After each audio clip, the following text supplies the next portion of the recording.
മലപ്പുറം കൊണ്ടോട്ടിയിൽ നിറത്തിന്റെ പേരിൽ അധിക്ഷേപം നേരിട്ടതിനെ തുടർന്ന് നവവധു ഷഹാന മുംതാസ് ആത്മഹത്യ ചെയ്ത സംഭവത്തിൽ ഭർത്താവ് അബ്ദുൽ വാഹിദ് പിടിയിൽ. കണ്ണൂർ വിമാനത്താവളത്തിൽ നിന്നാണ് അബ്ദുൽ വാഹിദിനെ പോലീസ് കസ്റ്റഡിയിലെടുത്തത്. KT സ്വാലിഹ ചേരുകയാണ്. സ്വാലിഹ, വിവരങ്ങൾ.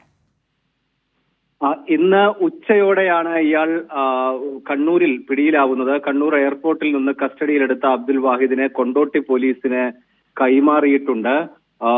രാത്രിയോടെ കൊണ്ടോട്ടിയിൽ എത്തിക്കും എന്നാണ് നമുക്ക് മനസ്സിലാക്കാൻ കഴിയുന്നത്.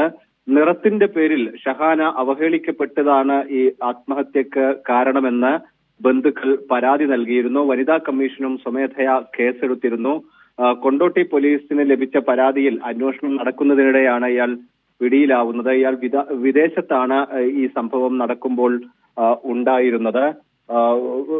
ഭർത്താവിന്റെ വീട്ടുകാരും പിതാവും മാതാവും ഉൾപ്പെടെയുള്ളവർ നിരന്തരം അധിക്ഷേപിച്ചിരുന്നതായി പരാതിയിൽ പറയുന്നുണ്ട്. ഒപ്പം ബന്ധം വേർപ്പെടുത്താൻ വേണ്ടി ഇവർ നിർബന്ധിച്ചിരുന്നതായും പരാതിയിൽ പറയുന്നു. ഇതേ തുടർന്നാണ് ഈ ആത്മഹത്യ ഉണ്ടായത് എന്ന് പോലീസിന് അന്വേഷണത്തിൽ വ്യക്തമാവുകയും ചെയ്തിരുന്നു. തുടർന്നാണ് ഇപ്പോൾ അറസ്റ്റ് രേഖപ്പെടുത്തിയിരിക്കുന്നത്. KT സ്വാലിഹാണ് വിവരങ്ങൾ നൽകിയത്.